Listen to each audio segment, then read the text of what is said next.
An 18-year-old quadriplegic woman living at a North Carolina hospital says she's being kicked out, and the hospital is even suing to make her leave. Alexis Ratcliffe was in a devastating car accident when she was 3 years old. Now, her mother driving the car was high at the time, and her dad was holding her on his lap in the front seat. Doctors at Atrium Health Wake Forest Baptist saved her life, but the accident left her paralyzed and needing to use a ventilator. She's lived at the hospital since she was 13 with no parents to support her. She's currently in extended foster care to help her transition to adulthood. She wants to be in a home nearby, close to her family and friends, but the hospital said they can only transfer her to a faraway nursing home in Virginia.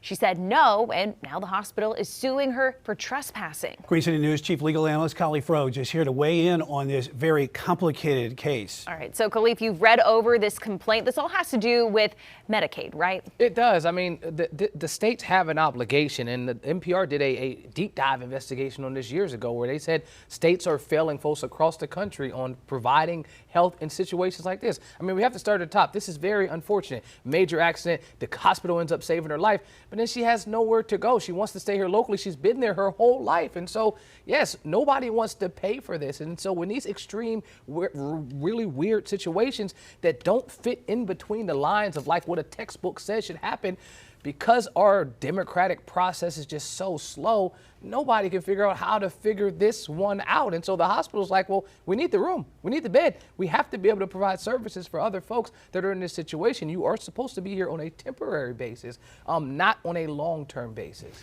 Yeah, so can the patient be charged with trespassing over time? And also, on the flip side here, the hospital, can they be charged as well?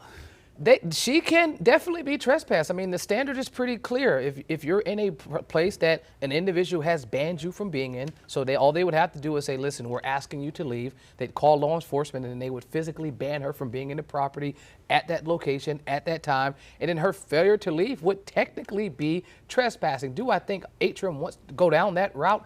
I don't believe that's the way they want to go. And I just don't know how you can avoid this. And so you probably ask a judge to have her physically removed, and that's the route that I'm assuming they're going. They're not looking for finances from her. They're looking for an injunction or some type of declaratory judgment for the judge to say, listen, we need to physically move this person out. I just don't see how that plays out in the court of public opinion. While legally they have an ability to do it, I just don't know if that's something you want to go down that route, because the backlash is already coming out. And so now potential for them to be looked at as someone that doesn't care for their patients. I'm not sure if you guys remember, a few months ago they were just being attacked for not allowing patients fees to be waived that they had already written off. And so these are the types of things that you get a blowback for in the court of public opinion. Well, so you mentioned a judge weighing in on this. Where else could this possibly go from here? I mean, the only logical step is that they come in and maybe some private donors step up. I mean, because while we do want to try to make,